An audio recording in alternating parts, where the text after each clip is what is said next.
అందరికీ నమస్కారం. సో మీ అందరికీ తెలుసు తండేల్ సినిమా కొన్ని రియల్ ఇన్సిడెంట్స్ నుంచి మనం ఇన్స్పిరేషన్ తీసుకొని ఈ సినిమా చేశాము. నాకు ఫస్ట్ చందు గారి కథ చెప్పినప్పుడు జస్ట్ ఒక 10-15 నిమిషాలు ఐడియాగా చెప్పాడు.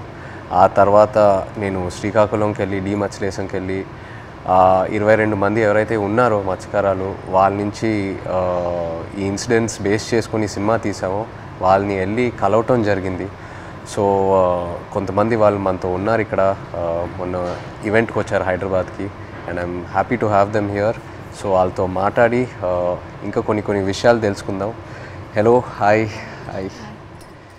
సో అప్పుడు నాకు మీరు చెప్పింది ఏంటంటే మామూలుగా మీరు శ్రీకాకుళం నుంచి గుజరాత్ వరకు వెళ్ళి గుజరాత్లో అక్కడ బోట్లు తీసుకొని ఒక 9 నెలలు అలా సముద్రంలో అక్కడే ఏట పూర్తి చేసి మళ్ళీ తిరిగి మత్స్యలేశంకి వస్తారని.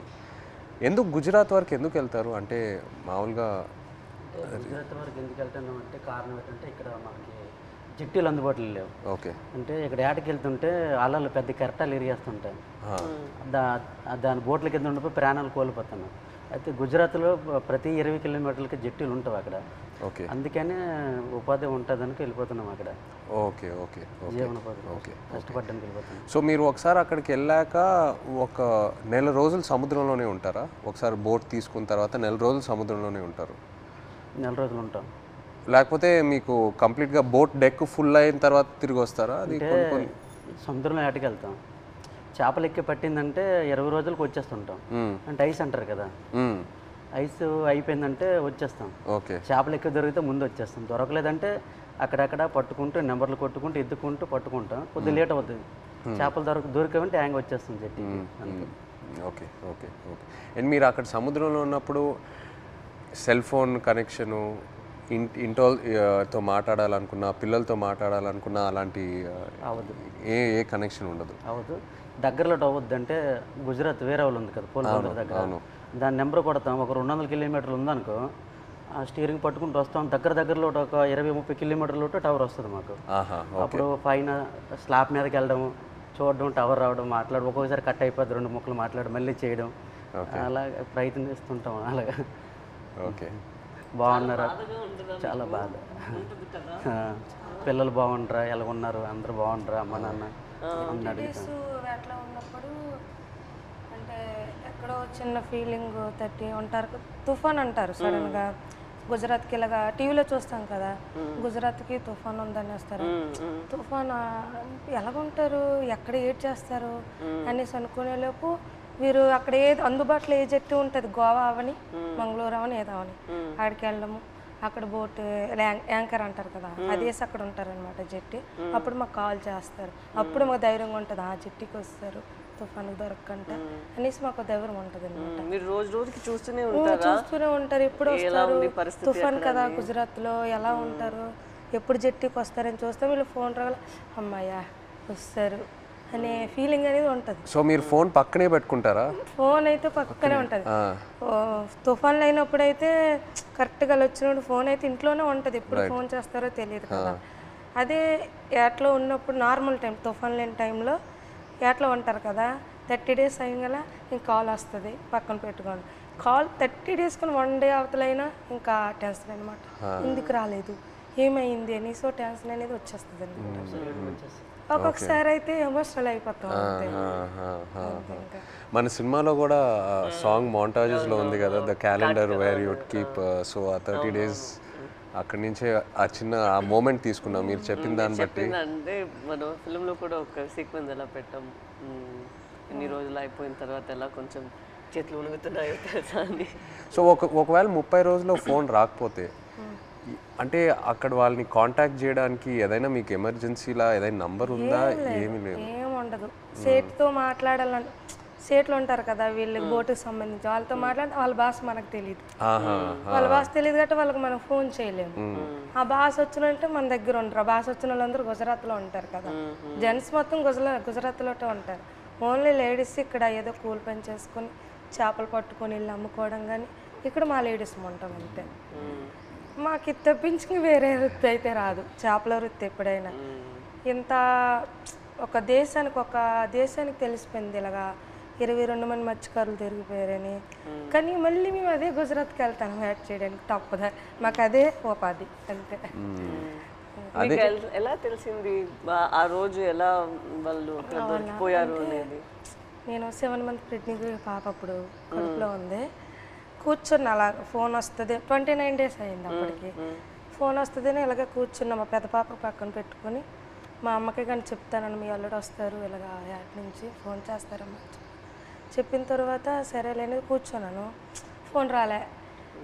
ఉదయం మార్నింగ్ 10 అయింది, వేరే వాళ్ళు ఫోన్ చేశారనమాట నా మొబైల్కి, ఇలాగ మీ ఆయన పాకిస్తాన్కి దొరికిపోయారట అనేసి. వేరే వాళ్ళంటే ఎవరు ఫోన్ చేశారు? అది గుజరాత్ నుంచి, మా ఊరు నుంచి వలస వెళ్ళారు కదా, అక్కడి నుంచో ఒక బోటు జట్టికి వచ్చింది. వీళ్ళు దొరికిపోవడం చూసిన బోట్ అది, కలర్ చూసారు ఆ బోటులో ఉన్నోళ్ళు, మీ ఆయనకి పాకిస్తాన్లో పట్టుకుని వెళ్ళిపోయారు అని చూసిన వాళ్ళు నాకు వచ్చి ఫోన్ చేసి చెప్పారు. ఓకే. చెప్పిన తర్వాత అవును అన్నట్టు అసలు ఏడుపు కూడా రాలేదు, అలా కన్నీళ్ళు ఇంకిపోయేవి. ఎలాగా పాకిస్తాన్ అంటే మామూలుగా చిన్నప్పటి నుంచి పాకిస్తాన్ అంటే ఏదో భయం మాకు అనమాట. చిన్నప్పటి నుంచి పాకిస్తాన్కి మనకి యుద్ధాలు ఏదో వినేవారు, అలాంటప్పుడు పాకిస్తాన్ అంటే భయం మనకి. అలాంటిది పాకిస్తాన్కి దొరికిపోవడం ఏంటి, ఏం చేస్తారు ఏమో, చంపేస్తారేమో, ఉగ్రవాదులకి గట్రా పేల్చుకోవడం చంపేయడం విన్నాం కదా, ఏమో చంపేస్తారేమో నీటిలో ఉండే అదో టెన్షను. అలాగా కూర్చొని అందరం ఫ్యామిలీ మొత్తం, ఏ ఊర్లో వాళ్ళకి సంబంధించిన వాళ్ళు, మా ఊర్లో అయితే 7 ఉన్నారు, మా పంచాయతీలో సంబంధించిన 7 మా దగ్గర కూర్చొని ఏమైంది అనేసి అంటే, ఒక అబ్బాయి భాష వచ్చిన గుజరాతీ భాష ఆడిన అబ్బాయికి మేము వీళ్ళు సేటు ఉంటారు రామారావు వాళ్ళ సేటు, వాళ్ళ సేటుకి ఫోన్ చేయించాం.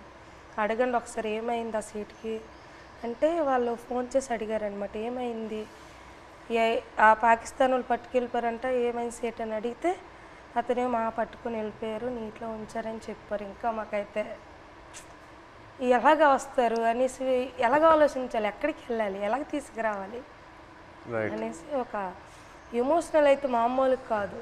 22 members అంటే చిన్న పిల్లలు, అప్పుడే మ్యారేజ్ అయిన అబ్బాయి అక్కడే ఉన్నాడు, నేను కడుపుతో ఉన్నాను, 2 పిల్లలు, ఒక భర్త దొరికిపోయిన ఆవిడ కూడా ఇంకా ఆ బాధ వేరే, 2 బిడ్డలు ఒక భర్త అంటే ఇంకా ఆ ఎమోషన్ అయితే ఇంకా వేరే.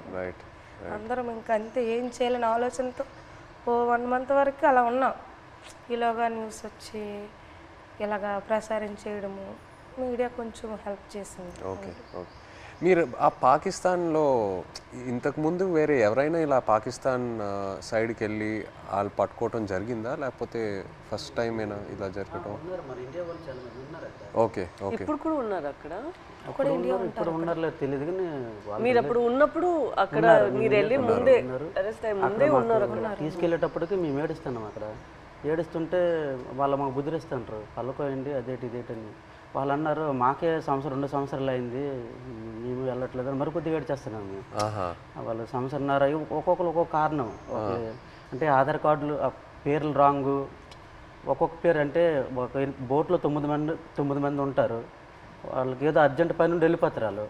అంటే టిక్ పాస్లో పేరు ఉండాలి, నేను ఎవరు కలాసి వచ్చారనుకో టిక్ పాస్ ఆఫీస్కి వెళ్ళి పేరు రప్పించుకోవాలి, పలానా రామారావు పలానా రాంబాబు అని.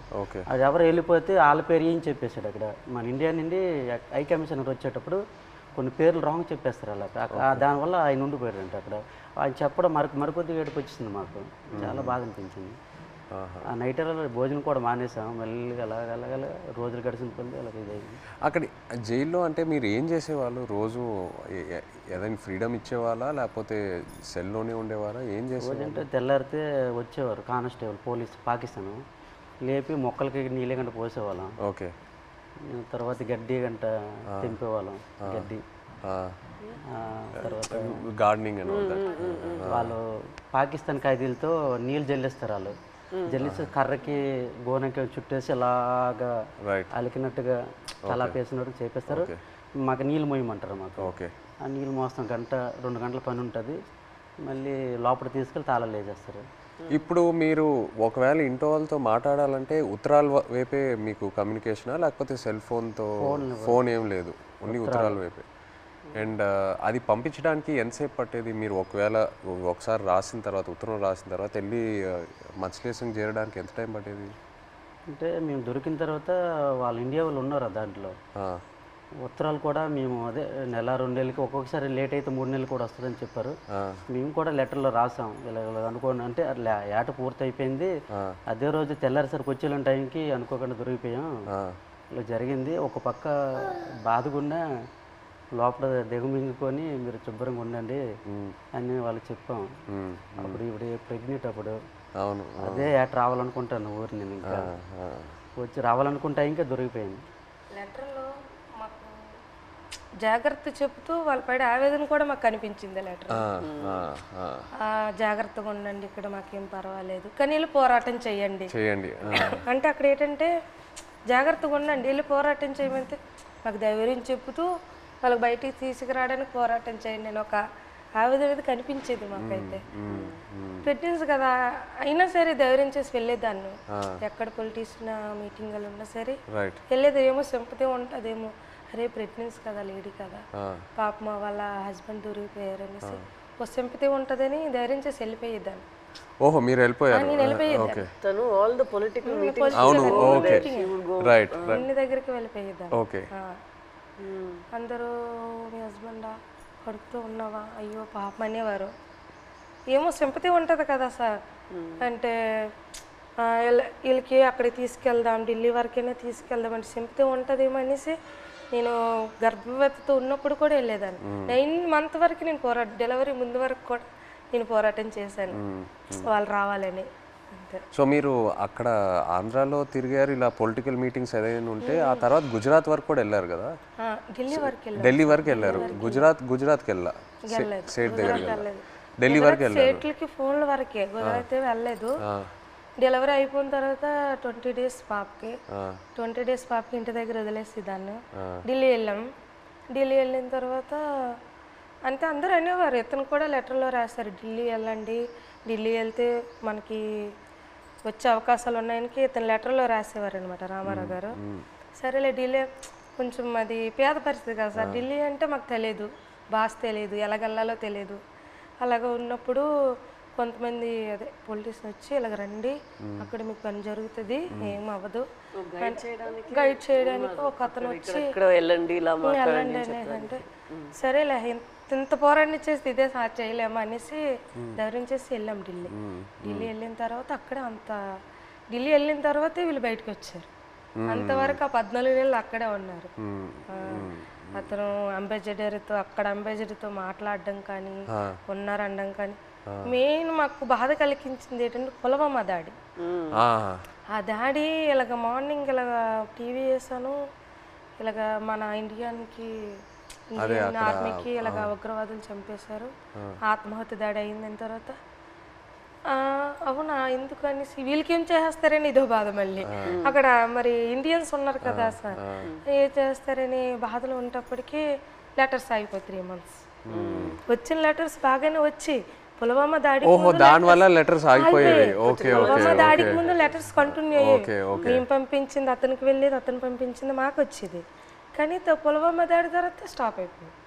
3 months వరకు ఒక్క లెటర్ రాలే. ఇంకా మాకు ఇంకా టెన్షన్ ఇంకా ఎక్కువైపోయింది, అదో బాధ అనేసి ఇలాగా మరి ఇంకా లేదు ఉండొద్దు ఎక్కడ ఢిల్లీ వెళ్ళిపోతాం అనుకుని అందరం 22 ఉమెన్స్ అందరూ ఇంకా లేదు పదండి అనేసి 22 మంది వెళ్ళిపోదాం లేదు ఇంత మా ఓన్ డబ్బులు అనుకుని పదండి అనేసి ముందడుగేస్తాం అంతే.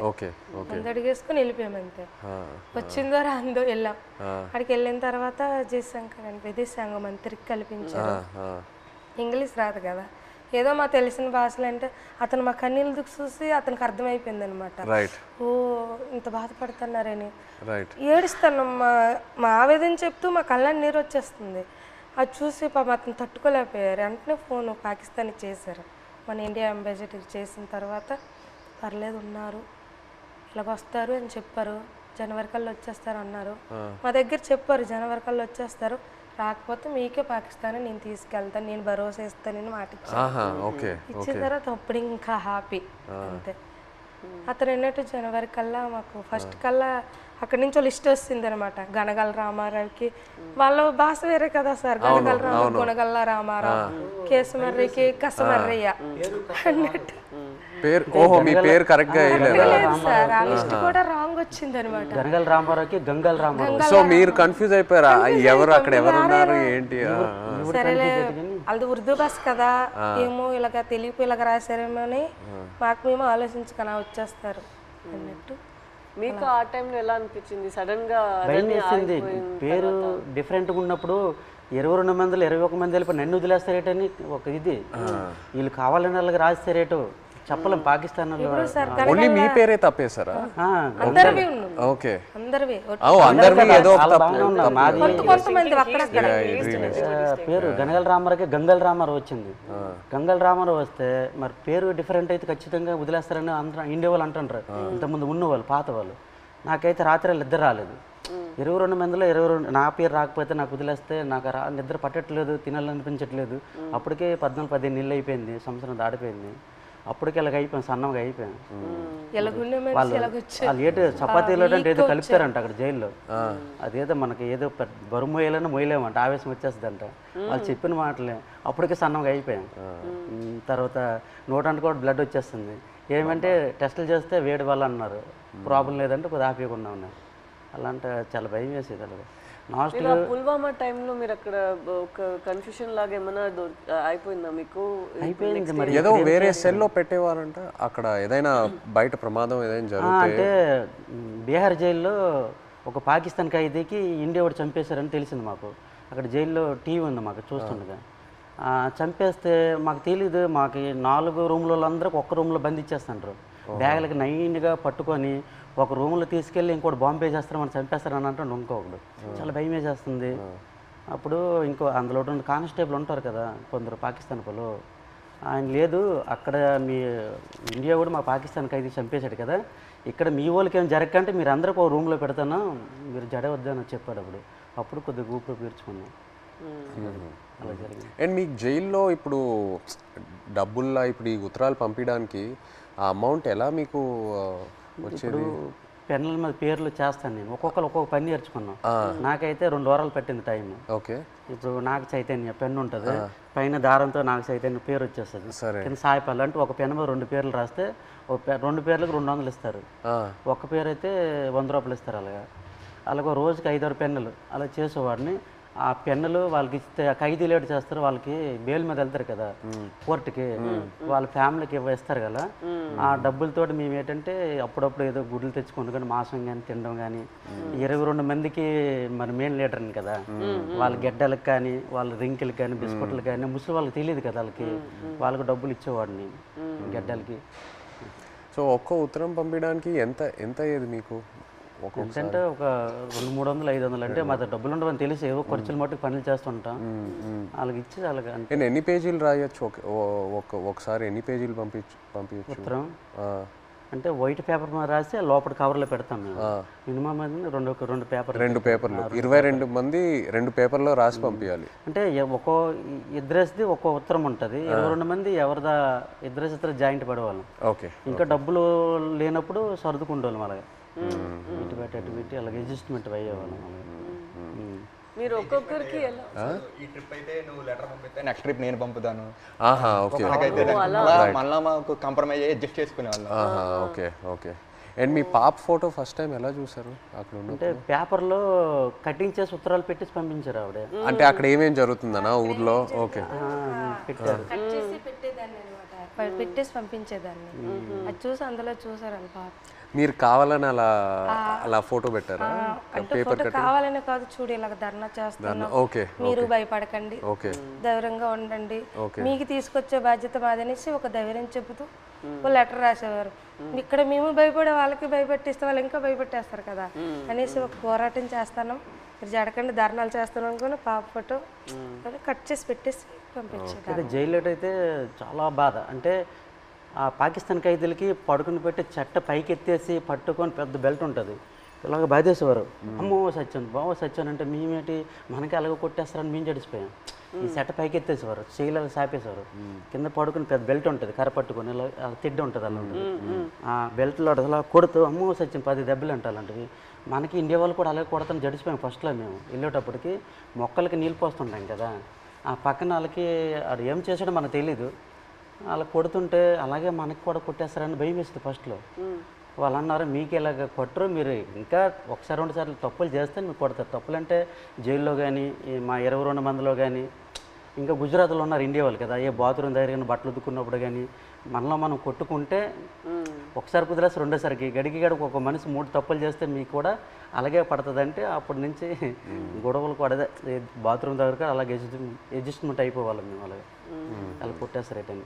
మీరు ఒక్కొక్కరికి ఎలా సమాధానం చెప్తారు అక్కడ ఎన్ని రోజులు ఉన్నప్పుడు? ఎలా మీరు సమాధానం ఏంటి, తిట్టేవారు కూడా 22 మంది ఉన్నాం, నీ వల్లేని ఇలా ఇలా జరిగింది, మా డ్రైవర్లు కూడా నీ వెంట వచ్చారు.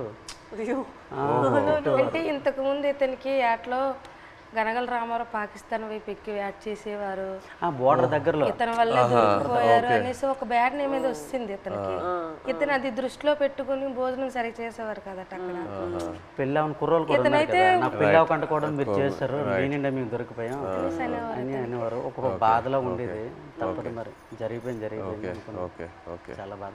బట్ ఇప్పుడు వాళ్ళందరూ బయట వచ్చేసారు, పిల్లలు కూడా చేసుకుంటారు. భయంలో ఉన్నప్పుడు అలాగే సడన్ గా మనం మాట్లాడతామా అనుకునేది మాట్లాడేస్తాం. మీరు గుజరాత్ సేట్ దగ్గరికి వెళ్ళి ఆయనతో మాట్లాడటం ఐడియా రాలేదా? అంటే సేట్ దగ్గరికి వెళ్తే ఆ డబ్బు ఆ విషయం భాష రాదు కదా, సో దానివల్ల మీరు కొంచెం ప్రెగ్నెన్సీ డెలివరీ టైం కదా సార్, అతను లేరు, మనకి కొంచెం ఇబ్బంది ఉందనేసి నేను అతను సేటికి ఫోన్ చేశాను సార్. అక్కడికి చేసిన తర్వాత ఇలాగ అంటే భాష వచ్చిన వాళ్ళతో మాట్లాడించాను, ఇలాగ చెప్పండి డెలివరీ టైం ఉంది కదా, అతనికి ఏమైనా అమౌంట్ నేను వెయ్యను అంటే కొంచెం కోపంగా మాట్లాడేవారు వాళ్ళు. నేను వెయ్యను, పట్టించుకోలేదు వాళ్ళు. నేను ఎందుకు మీకు వేయాలన్నట్టు ఆయన ఇప్పుడు మీరు ఇలా ఒక పరిస్థితి రాలేదంటే కూడా మీకు చాలా కష్టాలు వస్తూనే ఉంటాయి కదా. మీకు రోజులకి ఇలా మీరు చెప్పినట్టు ఎలా తుఫాన్ వస్తుంది దాన్ని మీరు చూస్తూనే ఉండాలి కదా. తుఫాన్ వచ్చింది, అక్కడ చేస్తుండగా తుఫాన్ వచ్చింది. తర్వాత యాంటీ అని ఓవర్లేసి మాకు పిడికి పడ్డా, తిరిగిపోయింది, చాలా ఇబ్బంది పడ్డాం. తర్వాత బోటు మొత్తం నీరు అయిపోయింది, చాలా ఎదుర్కొన్నాం అన్నీ. ఒక్కొక్కసారి బోట్లు మునిగిపోతున్న టైంలో పక్కన బోట్ వచ్చి మనుషులు కాపాడేవారు, బోట్ మాత్రం మునిగిపోయేది. కానీ అక్కడ పక్కన బోట్ లేకపోతే ప్రాణాలు కూడా కోల్పోతారు. అలాంటి పరిస్థితి ఇదని వాళ్ళు చెప్పినప్పుడు మీరు మీ ఆయన దగ్గర అడగలేదా, మీరు ఎందుకు ఈ పని చేస్తున్నారు, మాతోనే ఉండండి, ఇక్కడే ఏమైనా పని చేయండి, మీరు అట్లా ఏం అడగలేదా? లేదు మేడం, అలాంటి ఉపాధి అక్కడ లేదు, మా సైడ్ లేదు. అక్కడికి వెళ్తేనే మాకు మేము అంటే ఇక్కడ రూపాయి ఇస్తే అక్కడ 2 రూపాయలు లేదు. ఇక్కడ నెలనూలే లైక్ ల్యాండ్ ఇట్ సెల్ఫ్ వేరే ఏమైనా ఒక పని మనం చేసుకోవాలి కదా. ఇంత రిస్కీగా ఎందుకు? చాలా మంది డిగ్రీ ఇవన్నీ చదువుకుని ఉన్నారు చాలా మంది, చేసిన వాళ్ళు కానీ జాబులు రావట్లేదు. మంచిగా ఎస్టీ జాబితాలో ఏదో చేరిస్తే మాకు జాబులు వస్తామని అంటారు, కానీ చదువుకున్న జాబులు రావట్లేదు. అందుకే ఎక్కువ వలసలు వెళ్ళిపోతారు. చాలామంది చదువుకున్న వాళ్ళు కూడా వెళ్ళిపోతుంటారు. వీళ్ళ అబ్బాయి కూడా చదువుకుంటారు. చాలామంది డిగ్రీలు ఇంటర్లు చదువుకున్న జాబులు రాక వెళ్ళిపోతుంటారు. మా మధ్యకి ఎస్టీ జాబితాలు చేరిస్తేనే ఆ జాబులు వస్తావంటే దానికోసం ప్రయత్నిస్తాను, కానీ ఎవరు సరిగ్గా పట్టించుకోవట్లేదు. ఎందుకు మాకు జాబులు రావట్లేదు అర్థం కావట్లేదు. సో మీరు శ్రీకాకుళం నుంచి లెటర్స్ పంపిద్దాం అనుకున్నారు కదా పాకిస్తాన్కి, అప్పుడు జైల్లో ఉన్నప్పుడు. అప్పుడు ఇక్కడి నుంచి లెటర్లు పంపించడానికి ఏదైనా ఇబ్బంది ఉండిందా? ఇబ్బంది ఉంది.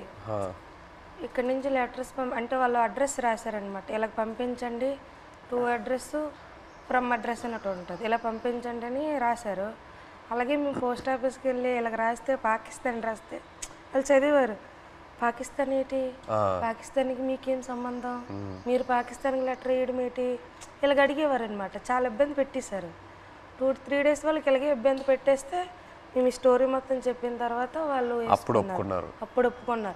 తర్వాత మేము ఏదో పాకిస్తాన్ నుంచి వచ్చినట్టు, వీళ్ళు పాకిస్తాన్ వాళ్ళు, మీరే ఈడమేటి పాకిస్తాన్ అనేసి వాళ్ళ క్వశ్చన్లు అడిగేవారు. చాలా ఇబ్బంది పెట్టేశారు. తర్వాత ఈ స్టోరీ మొత్తం చెప్పిన తర్వాత అప్పుడు నమ్మారు. అంతే. మీ ఫ్యామిలీ ఎవరు చెప్పలేదా మీకు ఇలా చేపలు పట్టుకున్న వాళ్ళని పెళ్లి చేసుకోకూడదు, ఇలాగే ఉంటుంది మీకు, ఇదన్నీ ఎందుకు, లేదంటే ఎందుకు లవ్లో పడుతున్నారు మీరు ఇలా రిస్కీ లైఫ్లో ఉన్న వాళ్ళతో, అలా ఏమి ఎవరు చెప్పలేదా? ఏదండి అదే మీరు ఎవరు చెప్పలేదా? అమ్మ నాన్న వాళ్ళు ఎవరు లేదు, ఇక్కడ ఉన్న వాళ్ళే చెప్పినా అవి లవ్లో ఉంటాం కదా, అవే కనిపించదు అనమాట. అంతే, లవ్లో ఉంటే అతనే కావాలన్నట్టు ఉంటది అంతే. ఎంత రిస్క్ అయినా పర్లేదు ఇలాగే ఉండిపోతాను. అతనే కావాలి. మన తండేల్లో సత్య అండ్ రాజు లాగే ఒక రకంగా. సార్ ఇప్పుడు మేము పాకిస్తాన్ భారతదేశం మొత్తం తెలుసు కదా, ఈ కథ తీయాలని మీకు ఎలాగనిపించింది? మా ఇంటికి రావడం, తినడం, చేయడం చాలా హ్యాపీ అనిపించింది. మీకు ఎలాగ ఆలోచన వచ్చింది తీయాలని? ఎంతమందికి తెలుసు కదా, చాలామంది ఉన్నారు, ఎవరికి రాని ఆలోచన మీకు ఎలాగొచ్చింది? లేదు, చాలా అంటే ఫస్ట్ నాకు చందు ఈ కథ చెప్పిన తర్వాత కార్తిక్ వచ్చి నాకు ఈ ఐడియా చెప్పాడు. ఆ తర్వాత చందు నాకు నేను సినిమాలో ఇలా ఇలా ఒక స్క్రీన్ ప్లే ఇలా తీద్దాం అనుకున్నాను చెప్పిన తర్వాత బాగా ఎక్సైట్ అయ్యా. వెంటనే మనం శ్రీకాకుళంకి వెళ్ళి మత్స్యలేశంకి వెళ్ళి అందరినీ కలుద్దాము, అక్కడ వాళ్ళని కలిస్తే నాకు ఇంకా మంచి ఐడియాస్ వస్తాయని చెప్పి అక్కడ వచ్చి మీతో ఆ రోజు స్పెండ్ చేయడం జరిగింది. ఆ తర్వాత వైజాగ్కి వెళ్ళి పోర్ట్లో మళ్ళీ సముద్రంలోకి వెళ్ళటం అదంతా జరిగింది. కానీ మిమ్మల్ని వచ్చి కలిసాక నాకు అర్థమైంది ఈ క్యారెక్టర్లో, ఈ కథలో ఇంకా ఎన్ని లేయర్స్ ఉన్నాయి, ఎన్ని కష్టాలు ఉన్నాయి, ఎన్ని హై పాయింట్స్, ఇన్స్పైరింగ్ ఎలిమెంట్స్ ఎన్నో ఉన్నాయని. సో ఇప్పుడు తండేలు అంటే దాని మీనింగ్ ముందే మీకు తెలుసా? కార్తిక్ చెప్పి లేదు, తండేలంటే అంతకుముందు తెలీదు. తండేలంటే మనకి ఈ బోట్ క్యాప్టెన్ లీడర్ అనేది ఒకసారి నాకు కథలోకి వచ్చాకే తెలిసింది, అంతకుముందు తెలియదు. మాకు అక్కడ తండేలు అంటారు గుజరాత్లో. అదే ఆంధ్రలో మాకు తండేలు అంటే చిప్పి నడిపించే వారిని తండేలు అంటారు అక్కడ. అందుకే ట్రైలర్లో కూడా డైలాగ్ వేసాం, తండేలు అంటే ఓనరా కాదు, లీడర్. చాలా బాగా వచ్చింది సార్. అయితే సార్ అక్కడ ఎంత బాధపడ్డామో అంత హ్యాపీగా ఉంది ఈరోజు. ఎందుకంటే అది ఒక జీవితంలో గుర్తుండిపోద్ది అలాగా మా రియల్ స్టోరీ. ఇప్పుడు మేడం మీకు అంటే మేమైతే రియల్గా అన్నీ మా బాధలన్నీ తెలుసు మాకు. మేము పడే ఆవేదన కానీ మీకు ఎప్పుడైనా షూటింగ్లో ఒక సీన్ చెప్పినప్పుడు, అదే ఎమోషనల్ సీన్ చెప్పినప్పుడు కానీ ఆ సీన్కి ఎప్పుడైనా మీరు ఎమోషనల్ అయ్యారా? అరే వీళ్ళు ఎంత బాధపడ్డారు అన్నట్టు మీకు ఎప్పుడైనా అనిపించిందా? మాకు మీ వే ఆఫ్ లైఫ్ రోజు మీరు ఎలా గడుపుతున్నారో అదే నాకు ఒక పెద్ద ఆశ్చర్యం. మీరు ఎలా చెప్తారు, నేను రోజుకి తుఫాన్ అక్కడ వస్తుందా, ఏమవుతుంది అని ఒక రోజుకి ఎలా మీరు గడపగలుగుతారు? నెక్స్ట్ రోజు లేచి అది నిజ లైఫ్లో నేను అది చేయగలుగుతాను అంత నాలో ఆ శక్తి ఉందని నాకు తెలీదు. సో ఒక్కొక్కసారి అలా చేసినప్పుడు మనం ఫిల్మ్లో నాకు ఈ ఆలోచనే వస్తుంది, వీళ్ళకి ఎక్కడి నుంచి ఆ ధైర్యం వస్తుంది? ఎందుకంటే నార్మల్గానే మనం అందరికీ ఇలా ఒక పరిస్థితి వస్తుంది అని మనకు తెలీదు. అక్కడ అలా ఉన్నప్పుడు మనం ఎక్కడ వెళ్ళాలి, ఎక్కడి నుంచి షురూ చేయాలి, అక్కడి దాకా వెళ్ళాలి, వాళ్ళని ఎలా బయట తీసుకురావాలి అనేది ఒక పెద్ద మనమే మన లోపల చెప్పాలి, లేదు ఇది అయిపోతుంది మన అలా ఈ థాట్ని వదలకూడదు మధ్యలో. సో అది మీరు అందరూ ఎలా చేశారో అని ఆ థాటే నాకు ఉంది. నాకేం కష్టం అనిపించట్లేదు, బట్ మీరందరూ ఎంత కష్టం తీసుకున్నారో అదే నాకు ఆశ్చర్యం ఇచ్చింది అంతే. ఏ సీన్కి ఎమోషనల్ అయ్యారా మీరు? సీన్ చెప్తారు కదా ఎలాగ ఉంటుంది మూమెంట్స్, అంటే ఏ డైలాగ్ ఎమోషనల్ అయ్యారా చెప్పేటప్పుడు అనేసి? మనం కొన్ని విషయాల్లో మీరు చెప్తున్న దాంట్లో నుంచి తీసుకున్నాము, కొన్ని విషయాల్లో మనమే ఒక డ్రామా లాగా తీసాము. సో ఆ డ్రామాలో ఎక్కడ నేను లేని సీన్స్ కొన్ని ఉన్నాయా, అక్కడ నాకు చాలా బాధ అనిపించింది. నా సీన్స్ ఏముందో అది వేరొక డ్రామాలో వెళ్తుంది, బట్ నిజంగానే ఒక రోజుకి ఎలా వాళ్ళు ఏం జీవిస్తున్నారో కొన్ని క్యారెక్టర్స్ ఉన్నారు, వాళ్ళకి జరిగిన పని, వాళ్ళు చెప్తున్న మాటలన్నీ విన్నప్పుడు నాకు అప్పుడు బాధ అనిపించింది. నాది కన్నా వాళ్ళది నేను విని చాలా బాధపడ్డాను. మీరు ఢిల్లీ వెళ్ళటం ఆ ఎపిసోడ్స్ మీరు నాకు శ్రీకాకుళంలో చెప్పినప్పుడు బాగా ఎమోషనల్గా అనిపించినాయి. మీరు ఢిల్లీకి వెళ్ళి ఎలా పోరాడారో అక్కడ. అండ్ అది కాకుండా ఇంకోటి నాకు చెప్పారు, సముద్రంలో ఉన్నప్పుడు ఒక పెద్ద షిప్ వచ్చి మీది ఒక చిన్న బోట్ అలా కొట్టుకొని అలా వెళ్ళిపోయింది కదా, అది చెప్పినప్పుడు నాకు నిజంగా చాలా ఆశ్చర్యంగా అనిపించింది.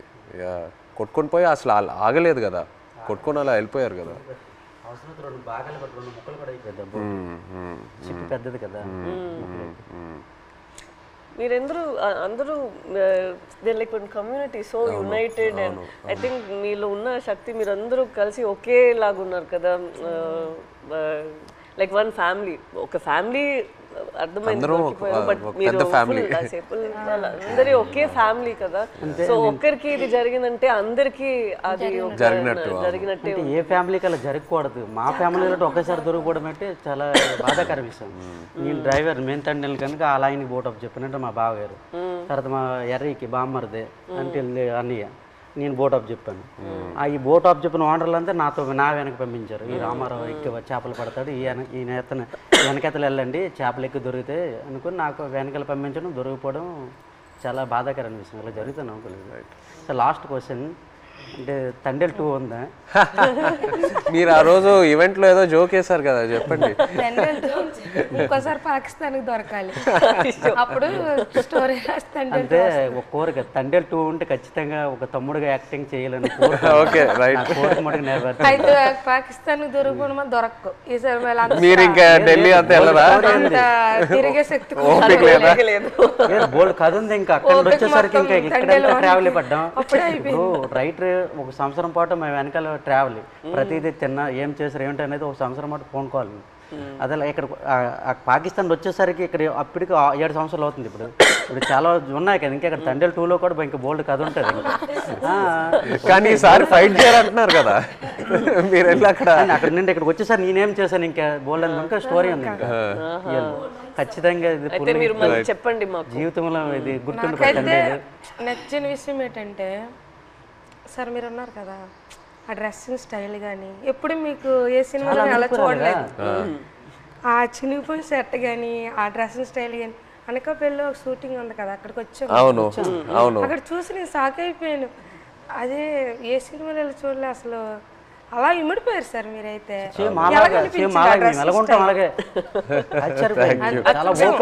అదే నేను చెప్తున్నా కదా, మిమ్మల్ని వచ్చి అప్పుడు కలిసి మీతో టైం స్పెండ్ చేశాకే నాకు ఆ క్లారిటీ వచ్చింది. ఓకే మనం ఇలా క్యారెక్టర్ని ఇలా డిజైన్ చేయాలి. సో లాగా సేమ్ బనీలతోటి ఆ ఎండలోటి ఇవన్నీ చాలా కష్టపడ్డారు. చాలా యాంకర్ పట్టుకొని ఉన్నారు కదా ఫస్ట్ పోస్ట్ పట్టుకొని హైలైట్ అది అయితే అందరు కూడా మా ఊళ్ళు ముసలంతా సాయి సినిమా మేము చూడాలి. ఎవరికి ఫోన్ చేసినా అదే రింగ్ స్టోన్ బుజ్జి తల్లే.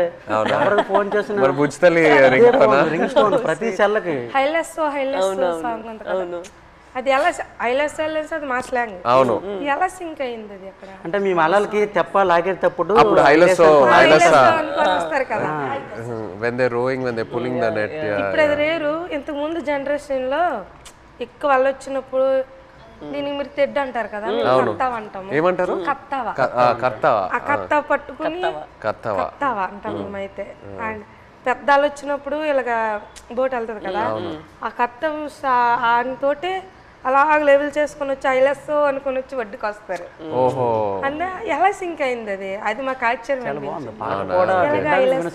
ఈ విషయం మన చందు మొనెటి అండ్ దేవి గారికి వాళ్ళకి క్రెడిట్ ఇవ్వాలి. రైట్, శ్రీమణి గారికి. బుజ్జితల్లిలో ఒక పాయింట్ ఉంది, అది అయితే నాకు కదిలించింది. ఏది? ఉప్పు నీటికి ముప్పును కూడా గట్టిగా గట్టి అంటే ఎంత అలలకైనా మీరు దాటుతారు, కానీ ఒక కన్నీటి చుక్క దాటలేకపోతాడు అంతే. అక్కడైతే చాలా ఎమోషనల్ స్ట్రాంగ్. ఆ పాయింట్ అయితే నాకు పిచ్చిగా నచ్చింది, చాలా బాగుంది. Thank you so much. Actually మీరందరికీ థ్యాంక్ యూ చెప్పాలి. మీరు మాకు పూర్వ జన్మలో అదృష్టం చేసుకున్నాం. అట్లా ఏం లేదు, అట్లా ఏం లేదు. జీవితం రియల్ జరిగింది. ఇంకో ఎన్నో విషయాలు చెప్పాలి, బట్ మనకి సినిమా పరంగా ఓన్లీ 2 గంటలే ఉంది.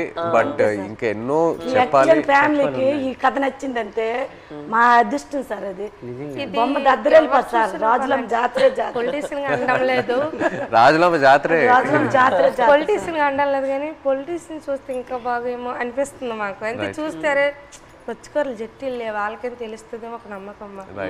ఇంకా జట్టి స్పీడ్గా అవుతుందేమో. జట్టు ఉంటే మాకు ఎలాంటి ఇబ్బందులు ఉండవు కదా సార్. మా కోసం మత్స్యకారుల కోసం ఏదేని ఒక మంచి పని చెయ్యండి సార్. అదేనే మీకు వీలైనంత తప్పకుండా అందరి కోసం, మా కోసం అని కాదు, మత్స్యకారుల కోసం. 8 మంది హీరోలు ఉంటుండగా మీరు మా జీవితాన్ని ఎంచుకున్నారు. తప్పకుండా అది పెద్ద. మేము అనుకున్నాము రిలీజ్ ముందే మీకు ఒకసారి చూపిద్దామని, బట్ మీరు ఐ థింక్ థియేటర్ లో చూస్తే శ్రీకాకుళంలో థియేటర్ లో మీరు అందరూ వెళ్ళి చూసి ఖుషిగా అవుతుంది నేను అనుకుంటున్నాను. మీకు సినిమా నచ్చితే మాకు ఎంతో సంతోషం.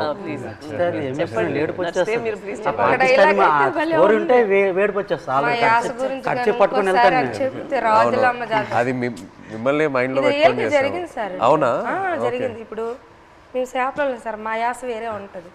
అలా అక్కడ ఉంటుందిరా అనడానికి అక్కడ ఉంటుందిరా అనేసి మా భాష వేరే ఉంటుంది. ఒక సిటీ వెళ్ళామనుకో మా భాష విని అరే చేపలు వాళ్ళరా అంటారు. కొంతమంది మీ చేపలు ఇలా అంటారు, కొంతమంది అంటే అంటారు అనడానికి మాకు అలాగ రాదు. వేరే మత్స్యకారుల స్లాంగ్ వేరే వేరే ఉంటాయి. మా స్లాంగ్ వేరేగా ఉంటుంది, పక్కన మత్స్యకారు స్లాంగ్ వేరేగా ఉంటుంది. అందులో మా స్లాంగ్ అయితే ఎవరు మాట్లాడలేరేమో, కానీ మేడం గారు అయితే నాకైతే చాలా మేము మాట్లాడినట్టు మాట్లాడారు. అసలు ఇది హైలైట్ మేడం గారు. మేము అలాగే మాట్లాడతాం, ఉంటదిరా అలాంటి వెళ్దాం రా అన్నట్టు మేడం గారు. చాలా థ్యాంక్ యూ సో మచ్. ఇది నాకు పెద్ద compliment. Thank you very much. Success meet మాత్రం శ్రీకాకుళం అది నా ప్రామిస్. సినిమా రిలీజ్ తర్వాత సక్సెస్ మీట్ కి మేము శ్రీకాకుళమే వస్తున్నాము. అక్కడికి వచ్చి కలిసి శ్రీకాకుళంలో సక్సెస్ మీట్ పెట్టి వెళ్తున్నాం. మీ 25 మందిని కాల్ చేసి వాళ్ళని కూడా సక్సెస్ మీట్ లో వాళ్ళని కూడా వచ్చేస్తే కరెక్ట్ గా ఉంటుంది. శ్రీకాకుళం నుండి కేమొచ్చేసి వస్తానరా, రమ్మంటే వస్తాం, ప్లాన్ చేస్తాం. బట్ సక్సెస్ మీట్ అయితే శ్రీకాకుళంలో చేస్తున్నాము తప్పకుండా. Okay, thank you so much. మాతో మీరు కలిసి ఇంత షేర్ చేశారు. Again thank you so much.